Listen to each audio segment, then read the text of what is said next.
indiwaat ko Sénégalais.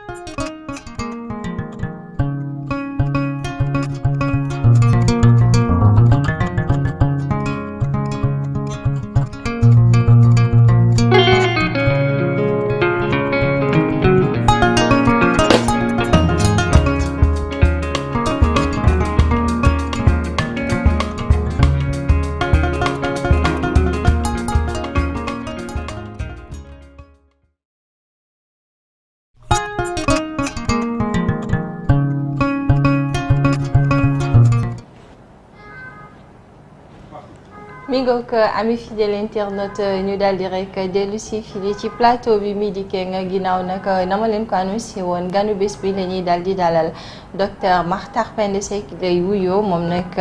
statisticien la waaye itamit économiste ba pare nag doon responsable suivi évaluation de l'agence nationale de l'aquaculture doon itamit membre CNOP bu Pastef docteur Seck ñu ngi lay nuyu di la wax dal ak jàmm. soxna Koura maa ngi lay fay di nuyu téléspectateur seen média bi ak émission ñi suivre Medikang di ñaan yàlla mu defal ñu jàmm ci waxtaan bi ba lépp lu ñu ci wax mu amal njëriñ ñi koy déglu yépp merci beaucoup am na solo di la jaajëfal bu baax ci teewaay gi waaye Abdoulaye xanaa mu bàyyi la rek ak gan bi. jërëjëf soxna Kouleka ci présentation moom solo bi nga xamante ni def nga ko Makhtar Penda Seck lay wuyoo muy sunu gan tey alors moom nag mu bokk ci parti bi ñu naan Pastef je pense que ni am na loo xamante ni ci week-end bii la daal di am muy li ñu naan remaniement ministériel. et ça fait l'actualité alors yow ban jàngat nga am ci réorganisation wala réaménagement bi nga xamante ni gis nañ ko ci gouvernement bi rawatina poste bi nga xamante ni xëy na moom la ñu bëri di gën di coow muy poste bu soxal poste ministre de la justice ñu bëri jàpp nañ ne peut-être poste la bu indi ay coow naka nga gisee réaménagement ministériel bu am. waaw merci xam nga déjà politique moo mas di ànd ak coow politique moom tout acte posé rek day indi coow maintenant nag coow parfois proportion yi ñooy xaw a wuutee benn coow bi dina toll fenn fi benn coow bi toll beneen niveau bi mais loolu moom mook politique ñoo ànd coow remaniement bi nag je pense que ni ñun ñi nga xamante ni ñooy ñi bokk Pastef bokk ci coalition bi bañ ko daree dégg yàgg na ndax depuis février déjà ñu ngi doon wax wàllum remaniement ministériel mu amoon benn moment ñi bàyyiwaat coow li au mois de juillet booy premier ministre génnaatee ñu sentir ko ci waxam donc ñu koy soog a jëmmal tey di fàttali Sénégalais yi ne suñu histoire politique régime mosul yàggee nii premier mandat am ak un gouvernement bu def autant de ci durée ci mois régime yi fi jàll yëpp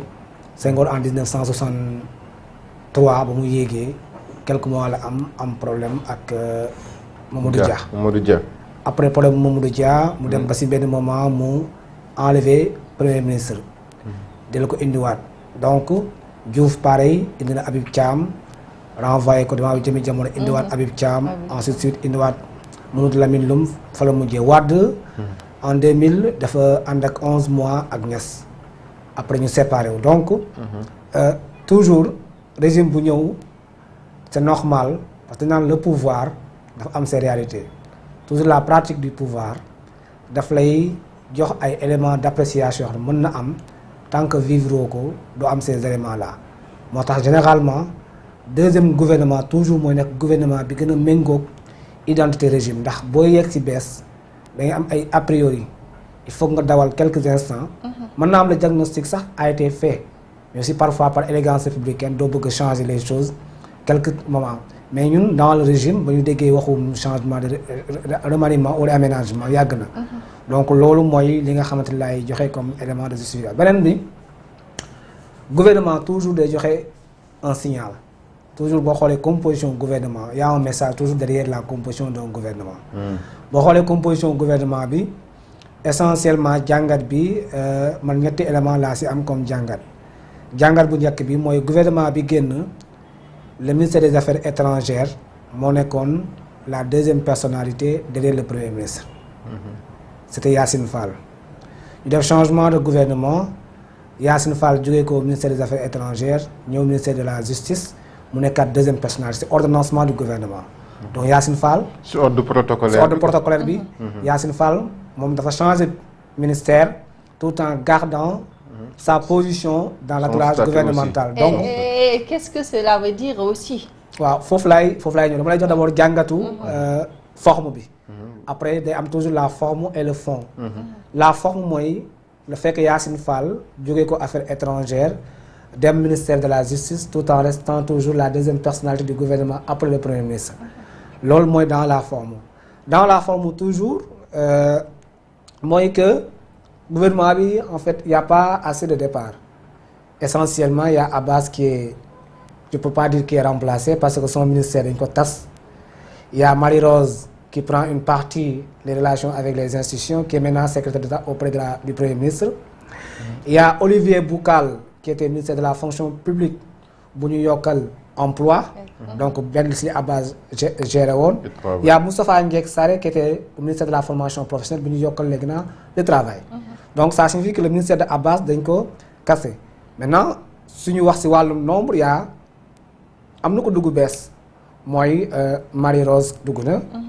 Donc si côté nombre bi on garde presque le même nombre mais si architecture bi d'abord loolu mooy benn constat bi mooy gis nañ ne communication bi ñu boole woon ak jeunesse ak sport dindi nañ ko rattaché ko ak tourisme ak artisanat jox ko keneen ko dugg bees muy Amadou Ba l'honorable député mu remplacé aussi poste boobu un ministère boo xam ne ñu koy wax Mountaga Diawo ñu bëri xamuñu ko à travers le remaniement da ngay dégg ñu naan est-ce que kii mi ngi woon ci gouvernement bi mais c'est son identité dans le gouvernement nit ñi bokkuñu ay identité donc dans la forme loolu mooy constat yi ñu am ci gouvernement bu bees dans le fond même balaa nga dem ci fond bi ci forme bi ba tey oui ministère des transports dañ ko toj waaw indi fii li nga xam ne bu taxawal ministère des infrastructures mu nekk un ministère plein oui jox ko Déthié Fall ça c'était un oubli loolu aussi cette dichotomie là nit ñi am nañ ci jàngat est-ce que infrastructure parce que aussi boo xoolee gouvernement bi ñoom dafa am beneen forme d'administration bi ñu bëgg a prôner par exemple boo jëlee dans le passé da ngay gis ministère bu ci nekk amoon na benn centre de formation gouvernement bi li ñu bëgg mooy tout ce qui est formation enseignement supérieur moo koy gérer par exemple tey man mi nekk agence nationale de l'aquaculture si agence nationale de l'aquaculture demain amoon un centre de formation même centre buy jàngale aquaculture ça sera un centre qui va dépendre du ministère de l'enseignement supérieur donc infrastructure aussi jàngal boobu lañu ci bëgg mooy dans les ministères il y avait les directions des infrastructures ku nekk am say marché pour une optimisation gouvernement bi dafa bëgg ministère des infrastructures boobu am la colonne dorsale de tout ce qui est investissement en infrastructure sur l'ensemble des ministères et des départements donc loolu aussi beneen jàngat bi ñu am. moom moo yor infrastructure yëpp. ak sax infrastructure sanitaire. foofu la ñu infrastructure universitaire tout ce qui est infrastructure. foofu mooy logique bi ñu bëgg a dem. c'est-à-dire on avait un régime boo xam ne ou bien dans le passé le cloisonnement mooy ku si nekk dafa amoon sa parcelle de pouvoir. tout à fait sa parcelle de marché. sa parcelle de programme de construction. et parfois même li ñu constaté mooy rapport au Cour des comptes boo ko jàngatee dafa am ñaari aussi jàngat mooy en général. Les ministères ou les DG dañ doon sawar ci lancer ay marchés c'est comme si à travers les marchés amoon na ay commission ba bu ñu la falee ministre li nga njëkk a def mooy ban marché bu am envergure lay lancer. xëy na en retour commission yoo fay am. suñ ko génnee jox ko un ministère mu am une équipe boo xam ne mooy gérer non seulement day gérer pertinence marché bi nga bëgg a lancer. ak marché boobu nga bëgg a lancer ban niveau de planification lañ ko digloon ci architecture exécution programme d'activité du gouvernement. Toujours donc dans pour la une logique cohérence de transparence. Oui, pour une cohérence parce que quoi qu'on puisse dire cohérence aussi ak efficacité dafay laaj boo xoolee ñun Sénégal day nekk boo xam ne amuñu woon doole yu bari mais day am sa mboxloo par exemple jëlal benn moo xam ne jox la benn exemple moi je viens de maa ngi jógee ko ni sànq rond-point Cyprès pour ñëw ci émission bi maa ngi jaar aller les devoirs aller Babacar Sy il y a des travaux qui fa nekk xam nga looy jàngal ci travaux à Dakar. Dakar da ngay gis AGEROUTE mu ñëw tabax tali 2 mois après ONAS ñëw gas tali bi pour une canalisation. sànq y a 2 services de l'État yoo xam ne dañuy intervenir te amuñu une conjonction de leurs interventions dans une zone donnée. da ngay gis ki def pavage fi muy pavé mairie bi dafa war a tabax par exemple une infrastructure. agence direction des cartes de vie ñu dafa pavage quelque temps après ñu ñëw casser pavage def fa ay fondation. D'accord. Donc ça signifie que pour optimiser on a besoin vraiment ministère de l'infrastructure boobu ñu jox ko toute la latitude mu am une définition des programmes des interventions au sommet moom mu assurer l'opérationnalisation du pays bi maintenant ministère yëpp ku si nekk rek mu nga am droit def say expression de besoin loolu c'était dans la forme. Maintenant dans le fond c'est un signal parce que ñun aussi Pastef faut pas qu'on oublie dañuy fal avec un programme et dans le programme de Pastef il y avait la justice. Donc rôle bi ñu jox Yacine Fall c'est pour réaffirmer à l'égard de ceux qui avaient voté pour le projet et même ceux qui n'avaient pas voté et qui nga xamante ni ils ont une expression de besoin de justice ci réew mi dañ leen wax ne carrément justice état bi am na taxawaay bu am solo bi mu ko jox ci attelage gouvernemental. Donc vous confirmez ñi nga xamante ne dañuy wax que ni elle a été nommée juste pour exécuter li nga xamante ne ni moom mooy les besoins des patriotes. Non xam nga loolu. pacifiant loolu amalgame la. Ousmane Diagne a été nommé pour mettre en œuvre le programme judiciaire de Pastef. Ça ne faudrait pas qu'on oublie qui a été très critiqué. Un ministre. Ousmane Diagne qui a été très critiqué. Oui, d'accord, chacun peut apprécier. Moi je suis pour la liberté d'expression. Le Sénégalais loolu moo tax man boo fi nekkee jël sama émission bu dee passé dama ne woon bokk ma si ñu gëm ne on ne doit pas critiquer le ministre de la Justice, on doit critiquer tout le monde. Et en commençant par le président de la République parce que quand tu es détenteur des suffrages da nga am loo jaay li nga jaay am ñu ko jënd. Quand j'achète une marchandise j'ai le droit d'apprécier ce qu'on m'a vendu. Tey su ma defee une commande sur Yango wala quelque chose comme ça ñu livrer ma am naa droit apprécier ko. Donc le gouvernement dans son ensemble que ça soit le président de la République toute autorité boo xam ne da nga am détenteur de pouvoir public le citoyen dafa am droit apprécier li ngay def am droit wax ci gëm-gëmam. Donc li ma bëgg a wax mooy amul une dichotomie entre Ousmane Diagne ak Yacine Fall ñoom ñëpp dañ leen fal ci gouvernement boo xam ne premier ministre moo def proposition yi président entraîné ko. Président boobu entraîné seen nomination dans le gouvernement dafa am un programme bu mu fal bu ko Sénégalais yi falee et programme boobu dafa am loo xam ne dafa dépendre ci ministère de la donc képp ku ñu fi teg dañ la fi teg pour nga mettre en pratique li nga xam ne moom la Pastef jaayoon ci wàllum justice ba muy laaj suffrage des Sénégalais. donc soppi nañ ni gouvernement waroon demee ndax bu ñu ne un ministre de la justice bu fekkente ne un ministre de la justice maintenant waratul doon koo xamante ne nii wàllum yoon moo ko tax a jóg. plutôt un politique. Non mais li ma wax politique. Non mais quand je dis programme de la justice c'est assez vaste hein. Programme de la justice il y a la réforme de la justice. Programme boo jëlee programme Pastef suñu le projet bi nga xam ne moom la ñu fale en 2024 boo ñëwee si li nga xam ne moom mooy justice wàllum justice dafa am aspect yu bari yu fa nekk. Premier aspect bi ñuy wax mooy président mu yéegi dafa def woote dialogue sur le pouvoir judiciaire sur la justice réforme yi am na cadre yu ñu si jël yóbbu ko à l'Assemblée mooy la réforme de l'OFNAC. mais li ma bëgg a wax fi mu lay waxee c'est intéressant parce que ku ne li mu lay wax mooy. xam nga boo xoolee li ñu doon tàmm di gis mooy ministre de la justice boo xamante ni magistrat lay doon. mais li ñu gis mooy Yacine Fall économiste la ñu nommé ko ministre de la justice. jëlee fa koo xamante ni magistrat chevronné la def na plus de 30 ans de carrière est-ce que loolu. et que les patriotes avaient essayé de mettre de la pression sur ki nga xamante ne ni moom mooy. je ne pense pas que patriote la parce que. Les pacifiens, c'est les militants pacifiens. Oui. Je dis même pas un patriote comme tous nous tous. Oui, fa laa bëgg a jël li ma bëgg a wax mooy ba léegi da ngeen ma déggul dama bëggoon la te fii ba 2029 ministère boo fi jël dafa am pàcc ci projet boo xam ne moom lañu jaayoon Sénégal moom la war a dérouler. Kon que des ministres politiques. Non dama bëgg a wax ne non même soo nekk politique par exemple tey boo jëlee ministère de l'économie et des finances wala le ministre de l'économie du plan et de la coopération il n'est pas un membre de Pastef. Mais il est là pour projet bi ñu jaayoon en 2024 tout ce qui est économie moom mu jëmmal ko maintenant boo jëlee justice bu ñu jàpp justice rek ci benn aspect justice c'est un département et dans ce département il y a la réforme du pouvoir judiciaire réforme mooy le constitution de la magistrature les modes d'affectation des magistrats seen avancement seen lépp ministère boobu moo ko war a gérer boo jëlee ministère boobu bokk na li ñu ko sant mooy jubale justice ak population sénégalaise waxuma pastefien waxuma la patriote parce que on a une cassure entre la justice telle qu'elle est rendue au nom des populations ak perception population bi am donc loolu il va falloir que ministère bi ñu si mënti teg nga liggéey ba citoyen bi xam ne man suñu ma tooñee damaa war a am yaakaar ne su ma demee si yoon dinaa am si yoon suñu ma tooñul nit jëkk ma jaay doole damaa war a jàpp ne su ma demee si yoon dina ma protéger donc loolu mooy jubale justice ak population bi beneen bi mooy on a un passif on a des rapports yu fi nekk depuis année am ñu fi tegoon ay coude on a un passif avec des populations sénégalaises qui ont été matées et assassinées 80 et quelques morts on avait mis une commission dirigée par l'ancien ministre Sidiki Kaba commission boobu amul lu mu liggéey c'est le moment que ministère bii nii di Yacine Fall jiite comme ministre de la justice projet yooyu yëpp réforme du pouvoir judiciaire réforme de la justice attractivité de la justice ak jox ku si nekk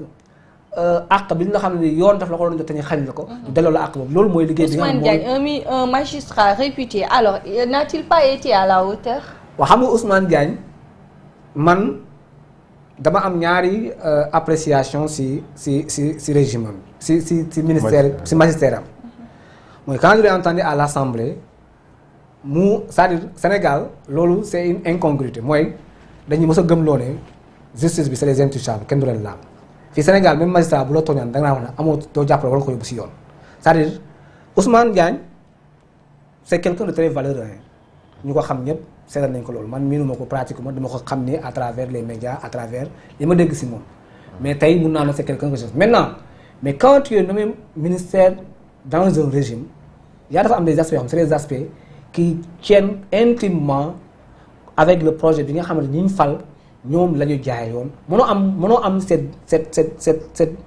distanciation entre le projet pour lequel ñi la fal ministère ñooñu moom la ñu demoon waxataan ak population bi ba ñu fal leen si loolu. vous préférez alors des ministres politiciens que ñi nga xamante ne nii peut-être dañu ñëw. alors moi je préfère des ministres efficaces évoqué le terme moi je rupture. préfère des ministres efficaces et quand je dis efficace man je suis responsable suivi évaluation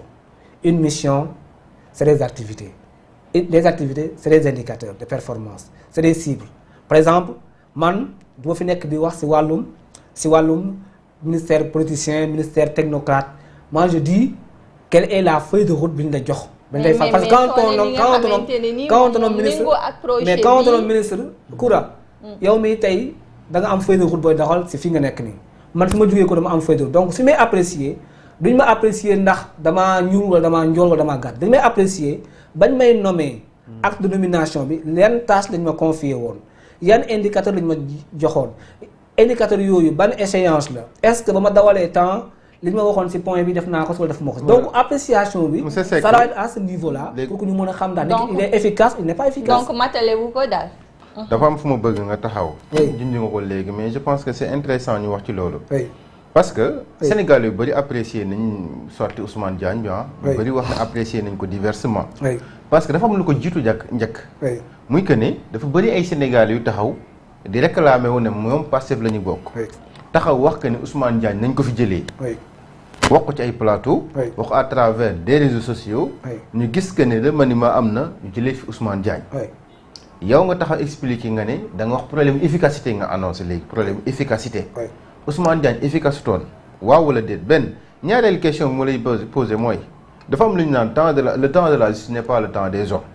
est-ce que tey jii justice bi da ngeen bëgg mu dox comme ni ngeen bëgg mu doxee wala justice bi dafa war a dox comme ni nga xamante ni noonu la justice war a doxee ñaari points yooyu laa bëgg nga ñëwal ma.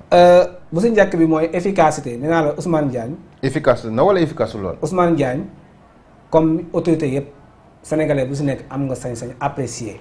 efficace na wala efficace ul ça dépend xam nga ki nga xam ne par exemple ki nga xam ne dañ ko lor si manifestation yi am. moom mi ngi xaar jox ko yoon jox ko attel ko dossier jox ko ay àqam kooku mun na am une appréciation bu wutee ki nga xam ne amul benn yàqu nu magasin wam taaluñu këram. mais yow la ñu wax waaw non damay laaj man sama appréciation xam nga intimement wax naa na la man déjà man bi ma xam ne du ma ne efficace na wala efficace mais li may wax mooy sa sortie à l'Assemblée man dama jàpp ne sortie boobu dafa am un fossé entre moom communiqué li mu wax ci quintessence sortie bi ak poste bi mu occupé le projet pour lequel lu tax ñu teg ko fa. mais ne comptez pas sur moi qu'est-ce qu'il a dit donc qu'est-ce qu'il a dit. beneen bi mooy qu'est-ce qu'il a dit. waaw non beneen bi mooy li mu wax noonu mooy indi sa deuxième question bi. mooy le temps de la justice n'est pas le temps. non balaa ngaa jàll fa qu'est-ce qu'il a dit. daf ne man du ma teg pression benn magistrat. waaw c'est ce qu'il a dit. on lui demande pas xaar ci man ma teg pression ci ñi nga xamante ne moom mooy les magistrats du siège. waaw ça a été très clair. non man c'est-à-dire ba si nga ma dégloo rek on va se comprendre li ma bëgg a wax mooy. man jàpp ma ne dañuy teg pression kenn mais liggéey bu nekk dafa am lu ñuy wax redevabilité mooy liggéey bi yow mii tey liggéey boo mënti def dafa am lu ñu la sant ne la par exemple c'est pas pour rien que le ministère bu nekk dañ koy voter un budget bi c'est arrimé, le budget est annuel sur des activités loo war a def ñuy budgété ko xayma ko xam ne lii nga war a def donc les ministères les agences les directions doivent être évaluées et de façon très fréquente. Mais ça, quand on t'évalue maintenant nag man awuma prérogative évaluer un ministère. Je suis pas le président de la République. Je ne suis pas le premier ministre. Et awma sax les éléments vraiment objectifs mooy permettre man mën naa am sama perception ndax je suis quelqu'un qui voit de loin comme citoyen benn bi. léegi li ma bëgg wax mooy le temps de la justice n'est pas le temps des hommes. dafa am ay phrases yoo xam ne c'est des phrases creuses nit ñi ñooñu ko c'est-à-dire ñun on a beaucoup hérité ay affaires yoo xam ne c'est des slogans yu mag a mag a mag te boo ko xoolee ba ci biir le temps de la justice c'est le temps du peuple ndax le peuple pour lequel la justice est rendue moom rek mooy le souverain amul kenn ku jàpp ne yow c'est-à-dire da nga war c'est-à-dire man dama jàpp ne sax les ministères yi dañu war a évaluer les instances de jugement ñaata dossier la ñuy recevoir la célérité parce que aussi nit ki mënul soxla casier judiciaire di ko topp un mois c'est-à-dire efficacité bi boo gisee digitalisation bi am solo ak la loi sur l'accès à l'information par exemple tey man quand je fais une demande sur un ministère pour am des loi bi def na 8 jours war nañu ma tontu c'est-à-dire un magistrat warutul nekk ci cëggal guyam moom mooy planifier jugement yi à sa guise dafa war a am un calendrier qui nous permet de xam ñi nga xam ne ñu ngi dem liggéey yi. ak ñi nga xam ne ko bëggee da ngeen di fexe ba am ay magistrats yu doy amu leen ay magistrats yu doy ba pare ngeen bëgg a imposer loolu mënul nekk. non du le temps de la justice n'est pas le temps des bu ñu koy wax amul magistrats yu doy. ma ne boo demee ci système éducatif bi. waaw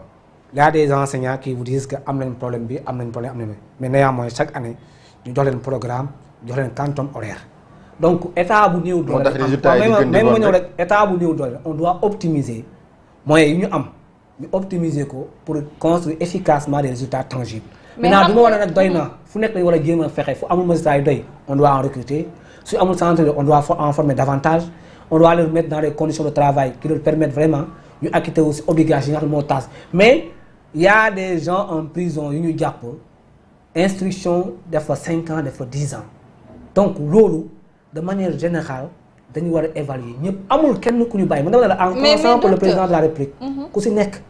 dañu war di évaluer ses efficacité et le citoyen daf si war di si am son mot à dire. mais docteur soo nee le temps de la justice c'est le temps du peuple alors que le peuple est souverain est-ce que cela aussi doit entraver sur la bonne marche du secteur. non xam nga efficacité parce que nañu wax le régime dafay dafa am benn un temps bien défini alors que la justice dafa nekk loo xamante ne nii dafay demeurer. xam nga la justice est incarnée par des hommes duñu ay murs duñu ay fauteuils ay nit leen nit ñooñu dañ leen a jox li ma wax sànq dafa lay ñëwaat mooy ku ñu ci fal ku nekk boo xoolee sa lettre de politique sectorielle xam nga gars yi dañuy wax parfois mel ni boo demee lettre de politique sectorielle dafay nekk sur un plan quinquennal nekk sur un plan triannuel nekk sur des plans annuels dañuy wax année bi nekk li nga war a def et li nga war a def noonu dañuy war di ko mesurer pour xam est-ce que si tu es efficace ou bien si tu n'es pas efficace am na ay organes il y a l'ANSD qui est là il y a le ministère de l'économie avec la direction de la planification ainsi de suite ñoom ñooy évaluer indicateurs yi nga xam ne mooy dépendre ci chaque ministère ci chaque direction ci chaque agence si on regarde que vraiment gis nañu yow tu n'es pas très efficace yaa ngi dégg vraiment on doit te changer pour indiquer leen. kon daal yéen noonu ngeen ko gisee mais au-delà. bu fekkente ni tey ci li danga ne remaniement bi daanaka y a pas grand-chose à part li nga xamante ne ni moom mooy l'éclatement des ministères. mën nañu wax que ni 2 personnalités ñoom la ñuy viser woon à ce que ñu destituer leen le ministre de l'intérieur ak le ministre de la justice. membre de CNOP tey bu fekkente ni dañu jëli un ministre de la justice boo xamante ni mën nañu ne dafa am coloration politique est-ce que cela rime vraiment à une rupture wala à une bonne gouvernance. oui man je pense que d'ailleurs c'est ça la rupture mooy lan li ngay jaay bañ jox la pouvoir bi nga incarné ko c'est-à-dire man par exemple lecture bi ma am ci projet bi. ni ma ko liiraal ko même su fekkee je suis un économiste nekkuma ku am ay notions yu dëgër ci wàllum droit. mais xañ na dama sa liiraal ko ci projet bi ndax ci niveau bi ma nekk mën na am keneen ku bokkul ci woon ci conception bi xam nga ñun parfois c'était juste de vouloir être dans les formes ba ñuy bàyyi yenn yi c'est-à-dire on donne l'impression que on a mais impression mënu doon quand vous prenez le ministre de l'économie vous donnez à quelqu'un qui n'est pas membre de Pastef. Quand vous prenez par exemple le ministère yeneen jox ko. mais xam nga lan mooy particularité ministère de l'intérieur dañu wax ko ni que ni ce n'était doonatul la personne boo xamante ne moom moo war a organiser des élections loolu ci seeni ay jamono la jamono joo xamante ne da ngeen doon fustiger li nga xamante ne ni moom mooy doxalinu ni ñu organiser les élections fii ci biir réew mi alors que tey ñu àndi nit koo xamante ne mën nañu wax que ni c'était l'avocat du premier ministre romb na avocat mais dem na sax ba doon un politicien un partisan. non en fait man loolu aussi je pense que c'est appréciation de Koura. non pas seulement appréciation loolu moom moo fi am goo ma ne Bamba. loolu moom moo fi am Bamba c'est un politicien. gawma ko si législative yi gisoo leen woon muy. gawma mu yëngatu woon ci wàllum. non gawma on était là on était dans Bamba c'est un avocat et vraiment avec un parcours élogieux. mais man loolu yëpp sax ay on peut être un brillant avocat et être un piètre ministre man Bamba ba léegi quel que soit son parcours man acte yi lay xaar je laisse quelque temps pour mu dérouler beneen bi mooy. boo dégg bu ngeen dégloo Pastef yi ils ont même beaucoup plus exigeants sur les ministères qui se reconnaissent de Pastef. bu leen jàpp ne justice ak intérieur man par exemple bu ma xoolee médias yi démb barki démb après remaniement bi gis naa ay patriotes yu cité ay ministres yu bokk Pastef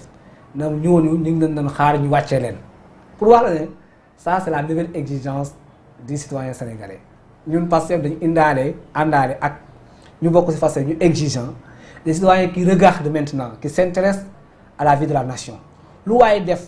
suba ba ngoon jot tant que tu es vraiment dépositaire de pouvoir public gars yi ñu lay bàyyi xel loolu nag c'est une nouvelle concept man je pense que loolu c'est à saluer mooy permettre léegi nit ñi xam ne amatul nit et le président wax na ko kuñ ci fal nga dugg sa intimité bureau jël fi décision boo xam ne décision bi baaxul bul xaar kenn si mu protéger donc loolu mooy ànd ak loi bu ñu voté mais ministère de les lanceurs d'alerte et ministère de l'intérieur oui c'est un ministère boo xamante nii à tout le temps moom la ñuy xaar ci ay organiser ay élections yu libres et transparentes oui damay ñëw ci question bu la ko reposer léegi même bu fekkante ne sax jéem ko esquiver noonu dañ ciy dikkaat parce que tey yàgg ngeen fi réclamer que ne nañu ut une personnalité neutre pour mu organiser ay élections libres et transparentes ça ne date pas d'aujourd'hui autant Abdoulaye Wade dañ ko doon réclamer autant Macky Sall dañ ko doon réclamer ba mu fi Aly Ngouille Ndiaye nekkoon ministre de l'intérieur ñu ne du fi organiser élection parce que Aly Ngouille Ndiaye dafa faat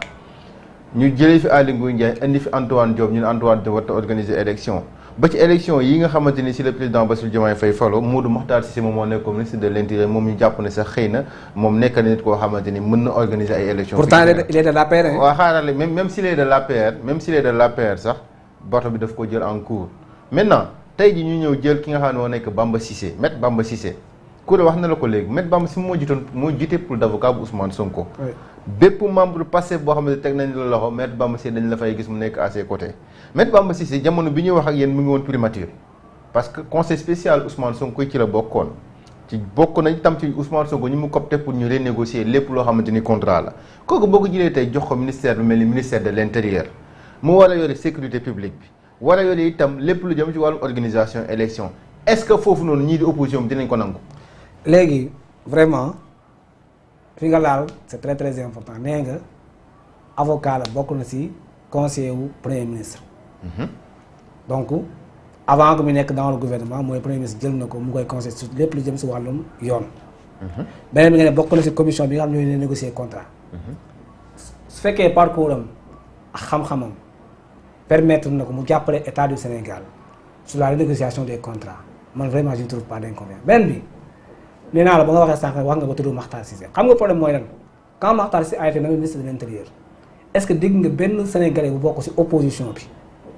bu remettre en question moom nomination kan Makhtar Cissé xam nga dégloo ko woon c'est-à-dire parfois nit ñi da ngay déglu critiques yi ñu lay wax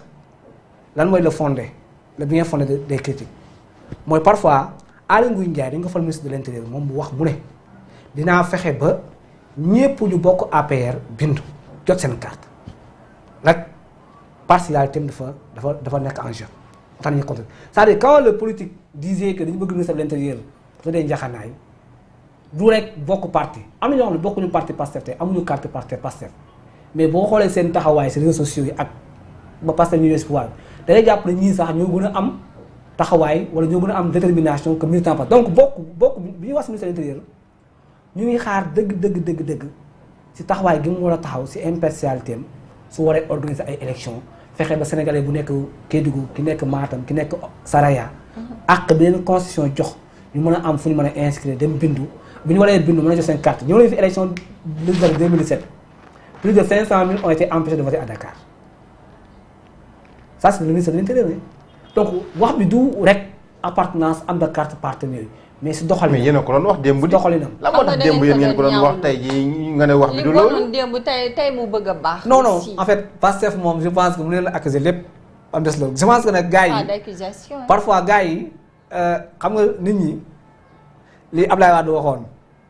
bañ ko interroger ci indépendance de la magistrature mu ne am na juge yoo xam ne nii da leen jox seen indépendance sax ñooy delluwaat si ñëw si yow ne la bëgguñu indépendance parce que nit ki moo mel noonu.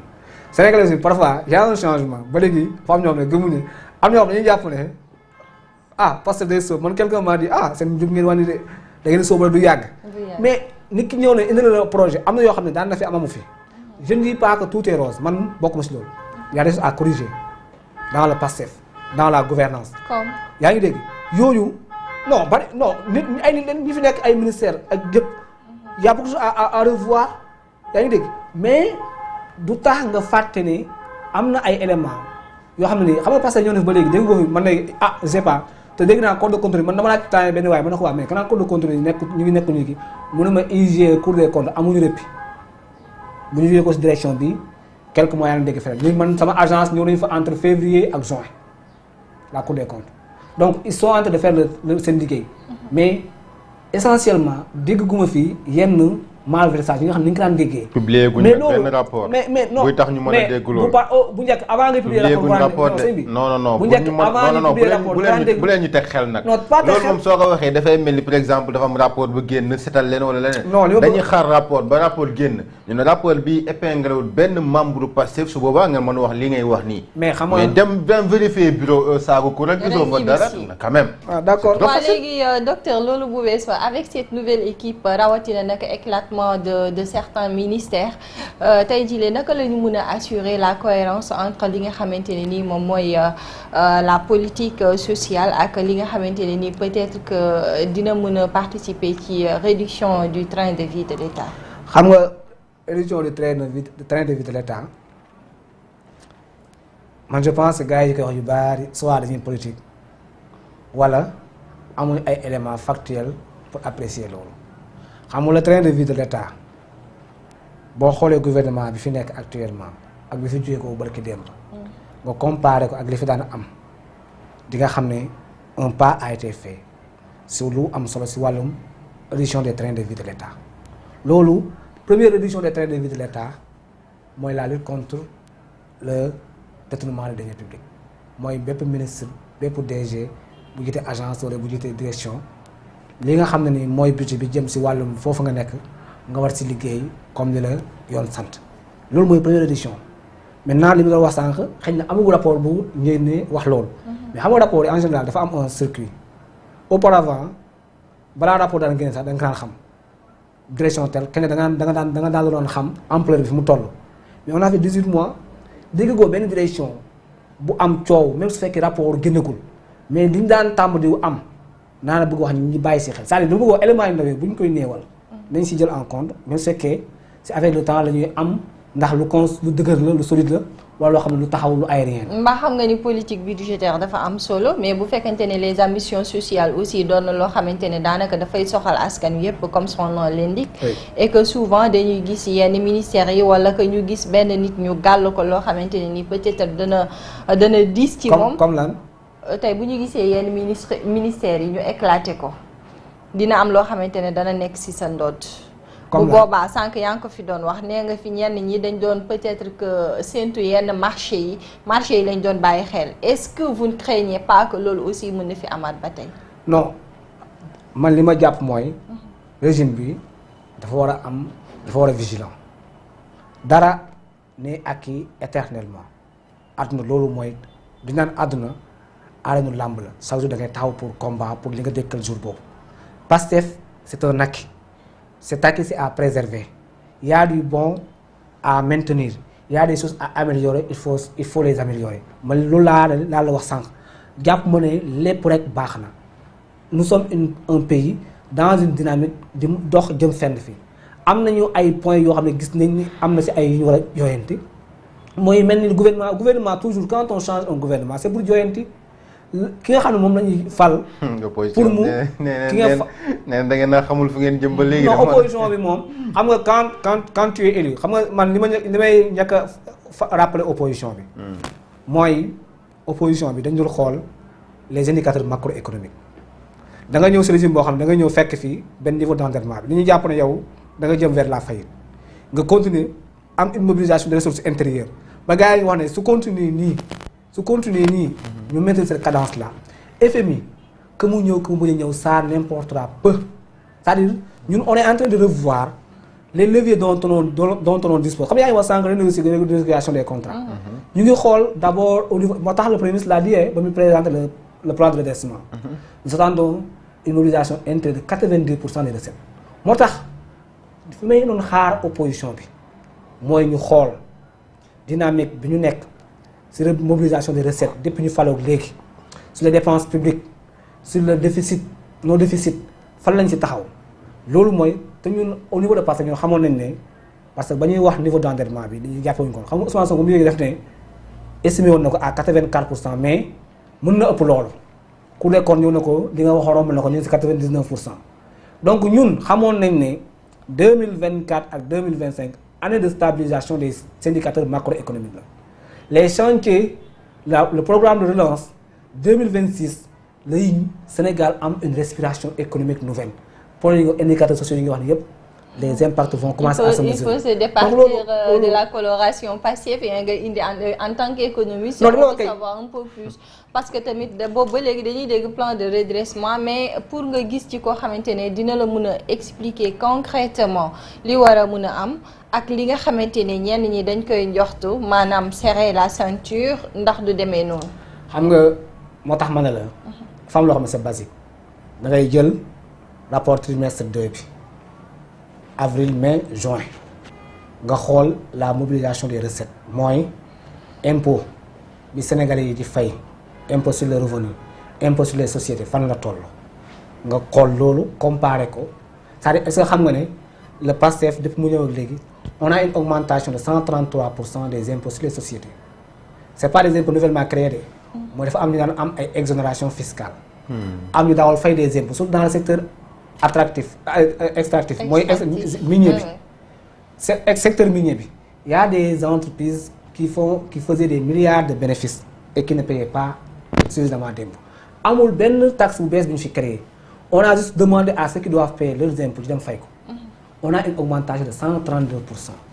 en comparé 2024 ak 2023 sur la mobilisation des impôts sur les sociétés donc loolu mooy li nga xamante ni gars yi duñ la ko wax ñu nekk opposition bi duñ la ko parce que man góomal sax ne daaw gars yi daawuñu naan fay impôt dañu naan fay autrement parce que man su ma nekkee ministre de l'économie et des finances du Sénégal ma xam ne Koura mi entreprise mi ngi def par exemple 10 milliards de bénéfices du ma baal Koura parce que Koura da baa fekk lu ma koy baale moom kay ñaar moo mën a am mooy Koura fa war a verser trésor 10 milliards ma ne Koura ne verse pas au trésor je te signe une grâce fiscale mais tu me verses dans mon compte dans un paradis fiscal 1 milliard. amul baal amul noonu la demee c'est une évidence parce que man nit ki amul baaxuñu noonu donc le changement bi am mooy léegi amatul verser ma sama compte temps baal naa la les impôts sont versés dans le compte du trésor public loolu mooy indi cet assainissement boobu nag fu muy am mais les indicateurs macroéconomiques quand sont au vert c'est pour impacter sur les indicateurs sociaux on ne récupère pas les impôts sur les sociétés pour teg ko di ko xool c'est pour investir moo tax ma ne sànq le ministère des infrastructures bu Déthié Fall bi c'est dans une cohérence mooy ñun xamoon nañu ne 2024 ak 2025 on va stabiliser tooxi doole yi Macky Sall bàyyi fii si wàllum les indicateurs macroéconomiques après stabilisation c'est la relance c'est l'investissement moo tax tout ce qui est programme infrastructure les chantiers qui doivent yi nga xam ne dañu ko war a lancer gars yi te lépp dafa am cohérence xam nga boo ñëwee dafa fekk un programme ñoom ñu amoon seen programme Sénégal émergent nga ñëw changer ko indi sa SND la stratégie nationale de développement 2024-2029 nga pare SND boobu nga fal ay département ministériel département bu nekk def sa lettre de politique sectorielle mooy man li ñu ma sédd si SND bi sama département ministre lan laa ko war a liggéeyee si juróomi at yi nga tajaloo tënk say programme bind ko nekk en cohérence avec les orientations macro du gouvernement SND yooyu bu paree li si topp mooy phase de mise en œuvre lépp dafa am une cohérence moo tax c'est pas pour rien le xawul premier ministre man gars yi opposition bi en fait dañu am un débat trop sur sa personne ba fàttee xool il a mis en place le bureau opérationnel et de coordination des suivis box exactement pour suivi rapproché des indicateurs moo tax y a une cohérence dans ce temps boo xam ne pour nga am ko gis ko il faut nga xool si kaw ba si suuf. d'accord économiste nga c'est l'économiste que parle. des fois day baax nga teg casquette politique bi. nga wax en tant qu'économiste. alors ci plan de redressement bi comme ku la lancé na le débat économique ci plan de redressement bi dañ ciy dégg le premier ministre bu mu koy présenté. mu ne 90% plan de redressement bi dafay nekk ce qu'on appelle un financement endogène. financement endogène mooy financement boo xamante ni ci biir réew mi lay jógee ñun ñoo koy financé. alors est-ce que loolu dafay tegtal ne. quinquennat bi dafay nekk quinquennat boo xamante ni basé sur la fiscalité. waaw xam nga loolu tamit man du ma daw débat boobu gis nga la fiscalité mooy la première rentrée d'argent de tout pays c'est pas pour rien Trump ñëw def ay yokk ay taxes sur douane am jéem a équilibrer sa balance commerciale xool pays bu nekk bi daan jëflante États-Unis lan ngay profiter au système américain mu jëm ko redresser pour servir les citoyens américains donc la fiscalité. mooy la première rentrée d'argent de tout pays boo demee actuellement en France le débat sur le budget donc bu gars yi daw débat boobu bu ñu nangu gëm loo ne fiscal maintenant est-ce que dañoo man nag li may wax mooy est-ce que cette fiscalité là c'est pour augmenter les taxes non nous ne sommes pas dans ça PASTEF est dans l'élargissement de l'assiette fiscale mooy dafa am des métiers innovants yu bees yoo xam ne gars yi le code général des impôts prévoir ko woon comment faire pour que ñooñu fay impôt. am na yenn influenceurs yi non je ne parle pas d'influenceurs. ah mais premier ministre moo ko waaw premier ministre moo ko d'accord yaa ngi dégg. dafa am ay activités yoo xamante ni. daan na am mais c'était dans l'informel. comment les tracer comment les formaliser. combien. yu bari par exemple bu dee le secteur du commerce au Sénégal. le secteur du commerce. yaa ngi dégg. 83% ne paye pas d'impôt. boo jëlee les travailleurs dans le privé yéen waa presse bi y a des presses qui avaient récupérer les impôts sur les travailleurs, sur les revenus. Tu as un salaire de 300 000. L'agent ton agent te coupe par exemple 10% pour ta cotisation, pour ta retraite. Et cette cotisation, c'est de la fiscalité. Parce que quand vous travaillez, vous êtes en activité, vous avez des impôts, des charges de retraite. L'État ne va pas couper l'argent là, l'État réinvestit cet argent, nous liguer pour les retraités. Donc ça c'est de l'investissement. Et quand les entreprises coupent les impôts sur les revenus de leur travail et ne le versent pas, moi, l'élargissement de l'assiette fiscale. Moi, si vous avez fait des choses, lan nga sa attan pour ko fay impôt su fekkee daaw fay impôt ñu sensibiliser nga xam l'importance de s'acquitter de ses obligations fiscales nga di ko def. loolu dafay dellu si waat si takk ceinture bi ñuy wax rek. léegi bu ñu génnee foofu. c'est la justice sociale c'est l'équité sociale. mooy ñëpp. mooy takk ceinture bi. non c'est mooy kii di fay mais ceinture bi takkoo leen ko. Modou Faye te sax 31 ministres loolu du takk ceinture. waaye léegi bu ñu weesoo foofu bu fekkente ne tey ni nga ko expliqué nii sànq. mën nañu wax que ni peut-être que les pactes qui vont être signés ci voyage yi nga xamante ne le premier ministre mi ngi koy def ak le président de la République est-ce que ça pourrait impacter positivement ci économie sénégalaise bi. xam nga. si oui comment. oui xam nga Sénégal dem na président de la République d'abord dem na Chine mu ñib si ñu toog benn instant premier ministre dem Chine par exemple man. Pour dire une information, c'est lié à mon secteur d'activité. Nous avons reçu des partenaires chinois. Et bien, ils nous ont rapporté le discours du président au FOCAC et la visite du Premier ministre. Nous sommes sur un secteur, maintenant on est dans un secteur. Donc nous sommes ici, les retombées des visites du président et du Premier ministre en Chine. Donc d'Ornañ. Oui, d'Ornañ. Le président est en France, sommet des entreprises françaises. Le Premier ministre dem na fi Turquie. Le président vient du Japon. Fi ñu fi dem yëpp il y a des coopérations qui se renouvellent. Et coopération yi lu muy permettre c'est l'augmentation de l'investissement direct étranger au Sénégal. Loolu yëpp c'est des mécanismes de mobilisation des ressources pour que état bi plan d'investissement bi mu am mu mun ko jëmmal parce que on ne peut pas réaliser le plan d'investissement sans budget. Donc yooyu yëpp le premier ministre est aujourd'hui en voyage yaa ngi dégg. et fi mu dem foofu bu paree foofu il doit aller en Italie il est invité là-bas par des investisseurs italiens donc ñun ñu ngi si benn dynamique gars yi nag man dama jàpp ne ils ne veulent pas xam nga le problème mooy lan. mooy on a une opposition qui ne veut pas voir la cohérence d'ensemble mooy da ngay yeewu on vous parle de plan de redressement nga ne ñi je sais pas un chroniqueur tel ainsi de suite da ngay yeewu di wax si je sais pas politique sociale ñu lay wax. waxu dans leur rôle. waxu opposant sonalu leen. xanaa les réalités moom moo leen dab rek waaye nag. man débat économique laa leen di invité débat économique mais xam naa ne mënuñ ko ñemewuñu ko. parce que bu ñu tegee bu leen teg ay tegal dañ koy teg par média interposé amul kenn ku koy teg. nga nekk si benn débat boo xamante ni da nga jàkkaarloo kenn mu am temps de parole am temps de parole nga xam ne li ngay wax daf si am sañ-sañ mën si bondir mais damay ñëw def sama fii waxtaan Midi Keng au lieu mu ñëw ñu waxtaan maa moom Midi Keng damay ñibbi si waa Midi Keng invité ko mu ñëw moom kese c'est un monologue ñun li ñu bëgg mooy c'est des débats économiques boo xam ne tu as un vis-à-vis ñu am un chronogramme de questions sur des sujets d'ordre économico-sociaux ñu mën si intervenir avec des chiffres à l'appui nga xam ne day nekk émission boo xam ne yow miy ñëw si boo xam da ngay am une documentation. mais léegi monsieur Seck bu fekkee dañoo revenir ci situation économique bu dëkk bi. oui c'est vrai que yaa ngi wax que ne les signaux sont au vert xaw ma ni nga expliqué ba bàyyi noonu terme économique boobu loolu peut-être xaw ma ko. mais li ma bëgg a comprendre mooy sur la situation économique ce qui est visible mooy. ñu gis que ni mooy Sénégal boo toogat mu ngi ñaxtu. waaw même les travailleurs dañoo nekk jamono en difficulté. tey jii ñi nga xam ne ñoo nekk les entreprises ñu nekk secteur BTP bi ñu ngi nekk ci ay jafe-jafe. est-ce que tey jii loolu du nekk mbir boo xamante ni ëllëg mën na leen indi ay jafe-jafe seen wàllum mandat quinquennat bi ngeen nekk nii. il y a deux questions benn bi damay commencer bu njëkk yi mooy ci BTP bi. ñun ñëpp xam nañ ne effectivement amoon na ay problème ci BTP bi. parce que quand boo ñëwee ne da nga arrêté pour def audit dina am ñu impact. mais toujours dafa am lu ñuy wax les mesures taf yëngal ak les mesures durables xamoon nañ ne le régime xamoon na ne bu nee chantier dañ taxaw. y a des Sénégalais boo xam ne bu xëyee di dem liggéey foofu dina ko impacté mais li mu bëgg mooy bu ñu ko assainir ba relance bi am la mu koy jural moo gën ñu bàyyi ko dans cette yaa ngi dégg loolu il faut que nit ñi nangu ko donc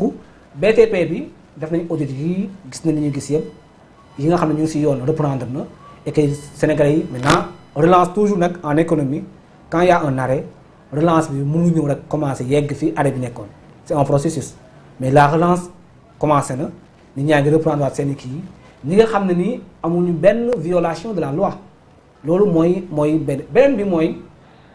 ñuy wax wàllum c'est vrai am na si ay remarques yoo xam ne c'est des remarques très objectives. am na ko xam ne xëy na liggéeyam la muy fayeeku ak le coût de la vie mënu ko permettre mu dund décemment. mais am na si koo xam ne liggéeyul woon il était dans un système parasitaire bi nga xam ne les régimes anciens ñoo ko fi créé woon dafa am lu ñuy wax toog muy dox. c'est un terme boo xam ne jëloon nañu ko fi départ bi gars yi fàttali ko j'amène ce terme là dafa am ñoo xam ne c'était dans le système parasitaire mooy liggéeyuñu man je connais des gens yoo xam ne fi ngay dëkk toujours am na kenn suñu ku si nekk dëkk nga koñ boo xam ne daa nga gis koo xamante ni kii daanaka xamoo lu liggéeyam mooy daanaka da nga koy gis muy ànd ak benn ministre mën naa oto bi muy dawaloo ko mën naa am appartement bi dëkk moo gën a cher sa et pourtant il n'avait aucune activité économique bu koy permettre donc loolu li si ëpp ñuy kaas xoolal ñuy kaas c'est quelques influenceurs c'est quelques tiktokers mooy damay nekk tiktoker wala am naa sa nu mu tuddati ni ñu koy waxee am naa sa benn vidéo comment on appelle ça encore de terme sa benn kii tu m'envoies un kii wala yow par média interposé nous sommes dans le même camp politique damay xeex sama adversaire ma lay jox ay information ci moom ngay def sa live di ko attaquer yooyu mooy fi bari woon dans ce pays c'est ce que j'appelle le système parasitaire loolu nag l'assainissement moo leen commencé impacter il va falloir que ñoom ñi nga xamante ne vraiment il n'y a pas d'activité que ñu jéem a xool lan mooy seen qualification ñun nous voulons un Sénégal qui travaille nous voulons un Sénégal qui produit nous voulons un Sénégal moins dépendant loolu mooy li nga xam ne si dañuy liggéey et ñu ngi si tabax ay tànk yu am solo et vieux mandat bi di jeex dina am ay base solide yoo xam ne dañ ko fi tabax ba kenn kiy ñëw 2029 yaa ngi dégg mën a xam fu muy continuer. waxtu yi léegi mu dab ñu waaye itamit ñu dugg ci secteur aquaculture bokk na ci li nga xamante ne ni nguur gi mbëbatoon na ko mu bokk ci ay cëslaayam alors ci secteur boobu foog ngeen ne am na benn potentiel boo xamante ne dina mën a peut-être agir ci wàllum emploi des jeunes wala ci li nga xamante ne ni moom mooy relance wala réduction du déficit commercial. waaw xam nga aquaculture dafa nekk secteur boo xamante ni. En fait Sénégal dañ ko néewaloon doole secteur boo xam ne mu ngi développé ci pays yu bari boo jëlee fii rek en Afrique subsaharienne boo jëlee ay Cameroun boo jëlee ay Nigéria boo jëlee ay Togo ay Bénin ñu ngi ci ay boo jëlee même Burkina ñu ngi ci ay production aquacole yoo xam ne vraiment dafa romb lool production aquacole bu Sénégal. ak Sénégal potentialité yu mu am boo xoolee en matière on a le fleuve Sénégal. On a des fleuves, des bras de mer à l'intérieur du pays. On a des cours d'eau, on a le lac de Guiers, on a l'océan Atlantique. Toute cette façade maritime du Sénégal, on a développé aquaculture. On a plus de 750 km de côte. Yooyu yëpp mu nekk ay potentialité mais secteur bi dañ ko xawoon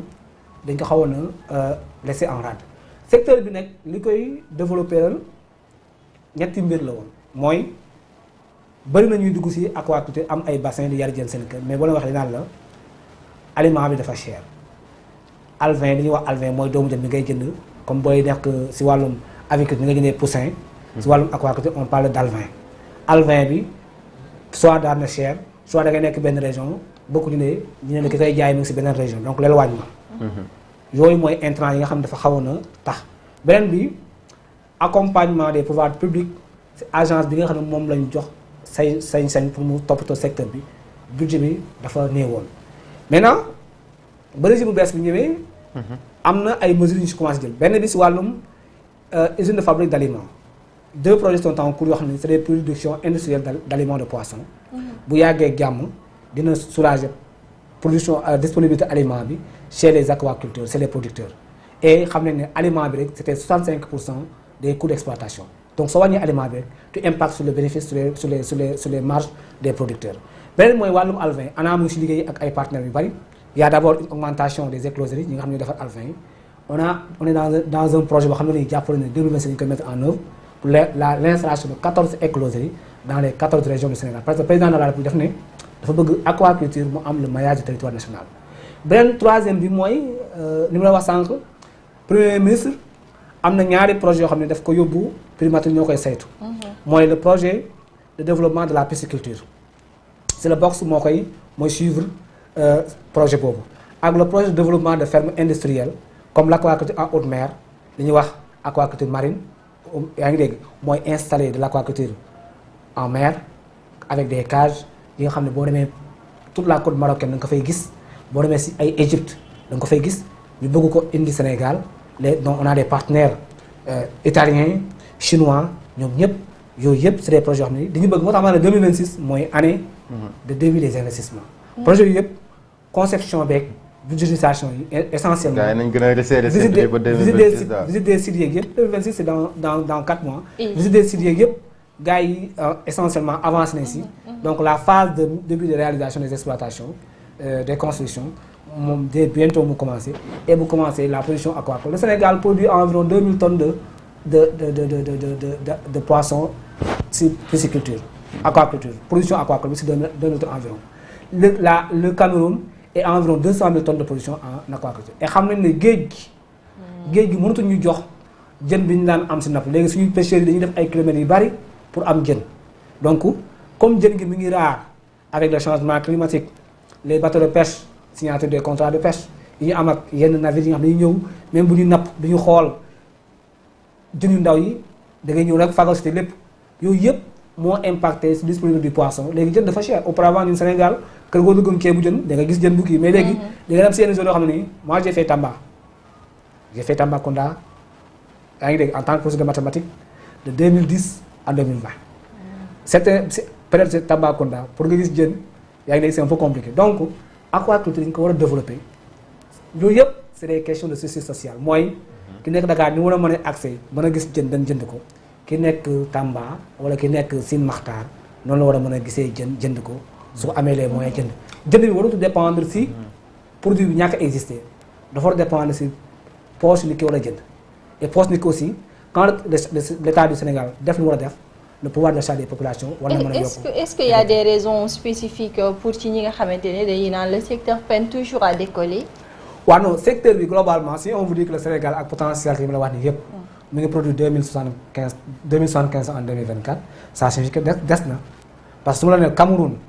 ils sont à presque 200 000 tonnes le Nigeria est presque à 300 000 tonnes de production. mais peut-être am na loo xamante ne nii moom moo ko waral wala moom moo gën a peut-être sonal. parce que Cameroun boo jëlee Cameroun seen budget bi seen budget c'est moins de 2 milliards à l'année boo jëlee par exemple Cameroun agence bi yor wàllu aquaculture yaa ngi dégg seen budget en 2024 ils sont à 30 et quelques milliards de budget donc il y a d'abord fossé entre les deux budgets beneen bi dinaa la sànq aliment de poisson mooy man su ma nekkee un privé dem uti financement moo xam DER ba finance moo xam c'est un financement boo xam ne maa ko mobilisé personnellement ma dem tabax samay bassin indi sama ndox su ma paree dama war a dem jëndi aliment bi si l'aliment rek presque c'est 70% des coûts d'exploitation dafa cher donc suñu wàccelee aliments yi ba 30 à 35% des coûts d'exploitation damay am une marge de 40%. mun naa yokk sama bassin mun naa yokk sama production su ma amee ay bassin am jënd aliment te ñu ne ma alvin bi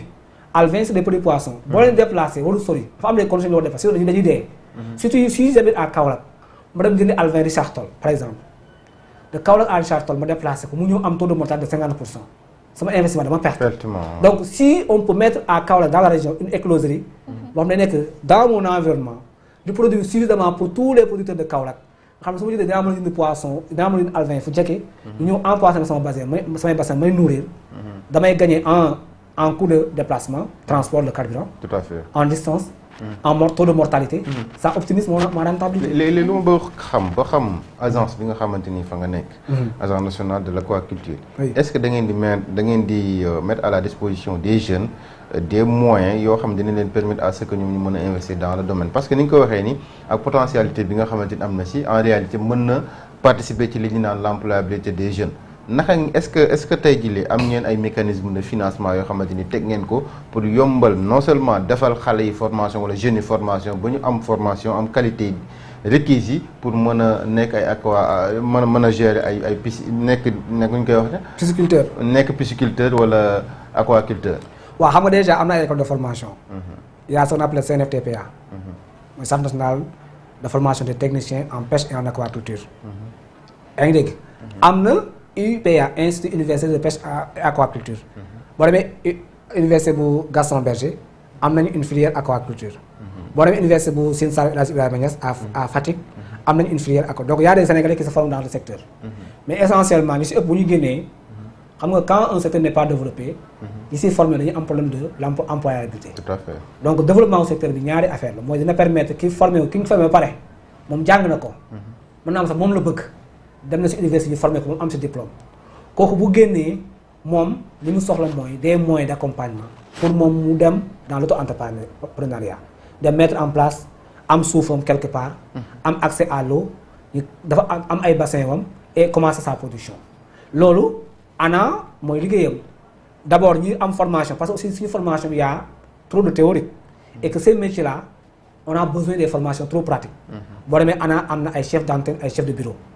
un peu partout au Sénégal on a un chef d'antenne nord qui se trouve à Richard Toll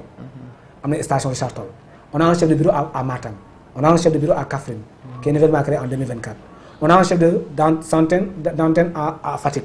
on a un chef de bureau à Tamba on a un chef de bureau à Sédhiou Kolda et Ziguinchor chef de bureau yi am nañu ay mission de formation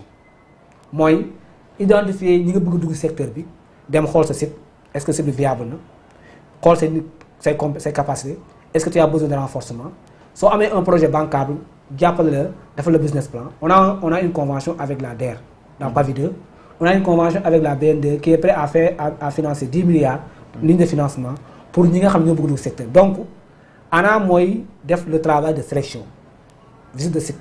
ndax on a des ingénieurs aménagistes on a des ingénieurs aquaculture moi je suis mathématicien de formation je suis planificateur. donc maintenant à l'ANA am nañu ay ingénieurs aquaculture loolu la ñuy jàng. donc ñooñu boo ñëwee ñooy xayma say niveau de compétence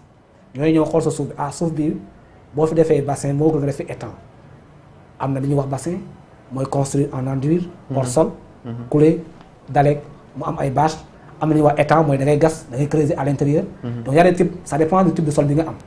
ñoo defal la visite de prospection defal la ay proposition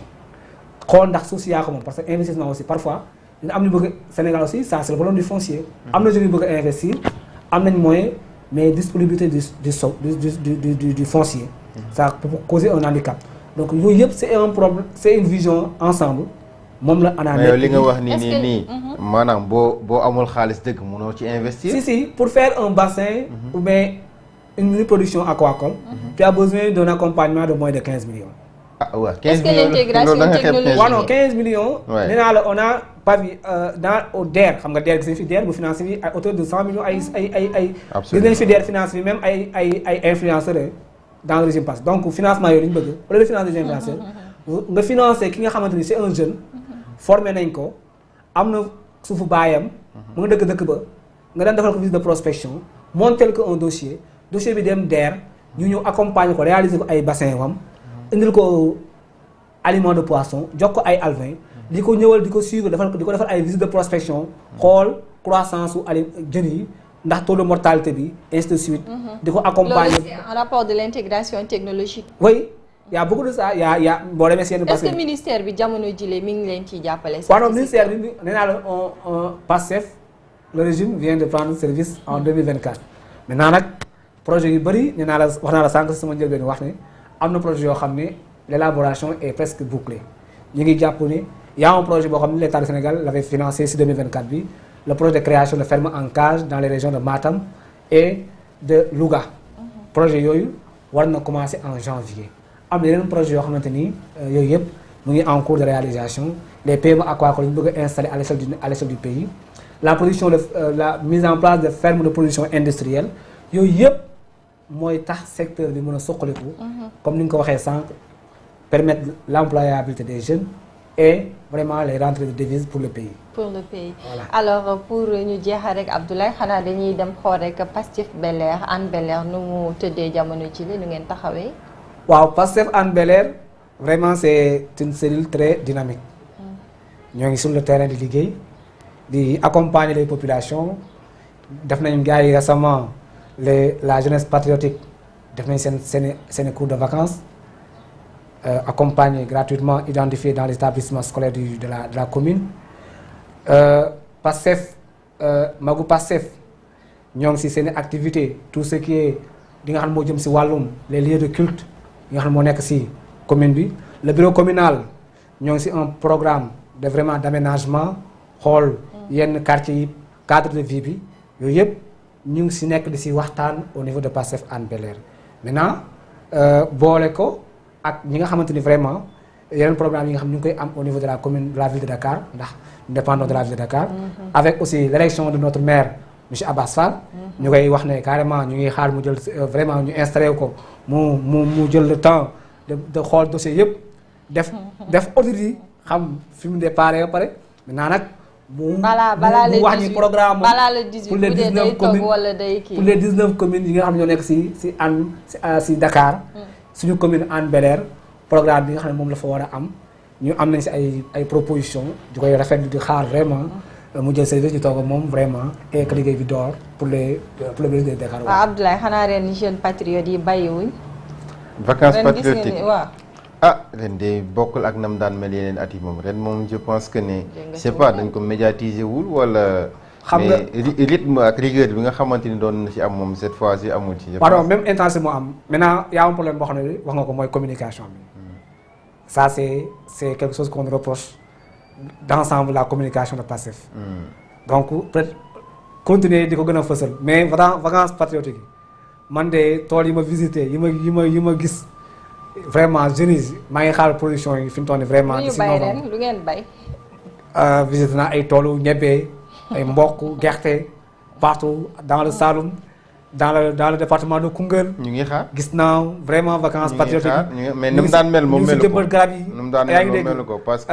ñu ngi si jëmbat garab yi dañ doon gis ngeen occupé réseau yi dem ci tool yi di wax rek mais cette année moom. non ba léegi c'est un peu non gars yi ñoo jël. je sais pas direct seen coordinateur bi lu mu nekk léegi DG moo tax. je sais pas non xam nga gars yi xam nga nag Sénégal nag vraiment médias yi tamit dañu am seen i programme yaa ngi dégg li ñu bëgg quand ils veulent parler de Ousmane Sonko ku sol ay dàll yu bondé loolu xam nga mënuñu leen wax ne bu leen wax loolu. quand ils veulent parler de Ousmane Sonko qui reçoit des lettres de créance d'ambassade loolu alors que y a un jeune qui vraiment installé 100 hectares gis naa man may profité de remercier di saluer vraiment Azura gis naa tool bi Azura Fall gis nañ tool yi nga xam ne vraiment ñu ngi koy bay au niveau de Kaolack et du Azura rek j'en connais des centaines yoo xam ne ay jeunes patriotes leen ñu ngi seen terroir di bay man moom sax man mi sax maa ngi waaj pas vacances mais man personnellement retour au champ pour dem bay parce que. bay ba digg nawet nga ne da ngay non non dama la bëgg wax ne non dama la retour laa la wax ça signifie que amagul donc c'est un programme pour wax la ne médias yi ñoom ñooy tànn li ñu bëgg a communiquer mais dans toutes les communes essentiellement les communes rurales xam ne commune Dakar moom xëy na peut-être même bu ñu bëggee bay peut-être dañuy dem dans la zone des Niayes il faut qu'ils quittent Dakar maintenant mais yeneen jours yëpp man gis naa seen vacances agricoles patriotiques. merci merci beaucoup xanaa di la jaajëfal ñu bàyyi la rek nga tàggatoo toute façon am na ñoo xam ne Abdoulaye commencé nañ sëf ñebe. waaw ñebe bi moom temps yi moom tëgg fa yàlla bu ma duggee Saalum moom laal naa ci laal yu am solo moom. ñebe bi léegi moom ñor na moom. kon très bien alhamdulilah. mais du ñebe waa Bab de waaw. non ñenn yi moom ñaari façon ñebe moo am ñebe vacances patriotiques wala ñebe Mabouba. gars yi nañ nangu Mabouba moom vraiment bii du ci benn nag. Mabouba moom vraiment joxe na semence yi Mabouba joxe na waaw non moo tax ma la waaw moo si le ministre dama bëgg wax mais ministre bi aussi gouvernement moo ko xam nga gars yi duñu bari Mabouba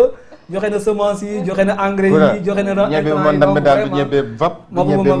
Mabouba moom vraiment ñu ngi koy remercier di rafetlu liggéeyam au ministère de l'agriculture di remercier si invitation bi di wax ne waxtaan bi am na solo fii moom sama kër la maa ngi fi ñëw di ñëwaat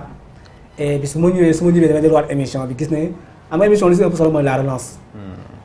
moo tax ma wax la sànq xam ne on a besoin d'émission boo xam ne da ngay am jàmmaar lool su amul jàmmaar lool xëy na parfois dinaa journaliste dafa war a équilibre mais yéen a war a jouer rôle de relance parce que yéen a fi teewal ki fi nekkul te waroon a laajam donc je pense que relance yi c'est très important di remercier di gis ne wax bi tegu na si yoon amul benn lu écart c'est très important di remercier ñëpp di leen ñaanal jàmm di remercier seen téléspectateurs merci beaucoup. merci beaucoup di la jaajëfal bu baax docteur Makhtar Penda Seck ce fut un plaisir en tout cas ñu lay recevoir fii ci kër gi rawatina nag ci jotaayu Midi King alors Abdoulaye ma bàyyi la nga tàggatoo daa mel ni ñebe bi moo lay nelaw loo de. waaw ñebe bi de moom taakal la moom xam nga Saalum waxtu yi moom boo fa demee day bëri ñebe lool. te noonu ngaa àndaaleel séeréer yi nag. kaas fukki dërëm rek ñu jaay la ñebe nga mën a ndambe xam nga loolu wax dëgg fa yàlla yomb na waaye du ñebe ma buuba nag ma leeral ko du ñebe ma buuba.